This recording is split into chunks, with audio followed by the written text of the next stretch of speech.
Salut à tous, on se retrouve pour le chapitre 14 et 15 de Chainsaw Man.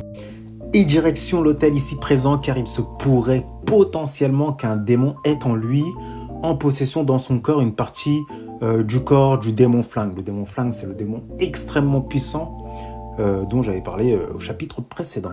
Bien sûr, avec Denji, il faut toujours une source de motivation. Bah là, il avait déjà une source de motivation, vu qu'il avait parlé avec Makima juste avant, et elle lui avait dit qu'elle exaucerait n'importe quel vœu s'il tue le démon flingue. Mais là, il y a un petit surplus. Elle, je connais pas son prénom, en tout cas, elle a dit qu'elle, la personne qui tuera le démon ici présent, pas le démon flingue, aura un bisou. Bon, franchement, la récompense, bof bof. Et lui aussi, hein, parce que lui, il est jaloux, je sais pas c'est quoi son nom. Et du coup, bah, les deux sont motivés, hein, comme on peut le voir et tout. Voilà. Ils s'embrouillent entre eux, bref. Et là, petit flashback, d'ailleurs, là, c'est son prénom, elle s'appelle donc Himeno. Elle me fait penser au personnage de Hansi dans SNK, avec le cache-œil.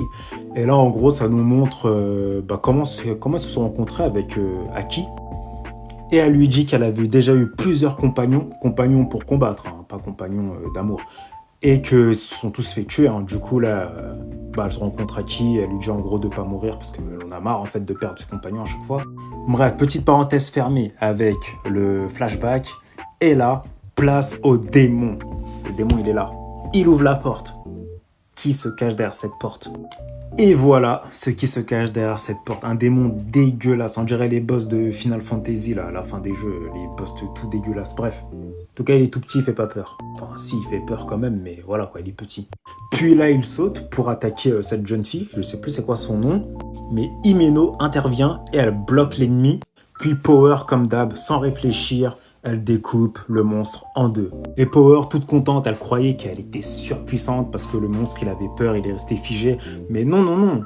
Himeno lui a dit c'est grâce à mon pouvoir. En gros, elle a fait un pacte avec un démon. Elle a perdu son œil, mais en échange, elle a le bras droit du démon en question avec qui elle a fait le pacte. Hein. Et en plus, elle lui fait une petite démonstration en l'étranglant, parce que là, t'as Power qui a menacé la petite pour rigoler. Ça n'a pas plu à Himeno, du coup, voilà, étranglement, pour lui montrer un petit aperçu de son pouvoir. Puis ils continuent leur route, toujours dans ce bâtiment-là, et se sont rendus compte en fait qu'ils restaient bloqués au 8e étage. Ça veut dire quand ils montaient, ils revenaient au 8e étage. Quand ils changeaient de pièce, ils revenaient quand même au 8e étage, toujours. Et ça, c'était le pouvoir du démon. Enfin, on peut pas en être sûr à 100%, mais c'est ce que Aki pense en tout cas. Voilà comment se termine le chapitre, le vrai combat commence maintenant. Là, ils sont bloqués et Denji, qu'est-ce qu'il fait? Il dort. Il voit un lit, il dort, il en profite. Carrément, il remercie le démon. Lui, il est vraiment perché. Voilà, voilà.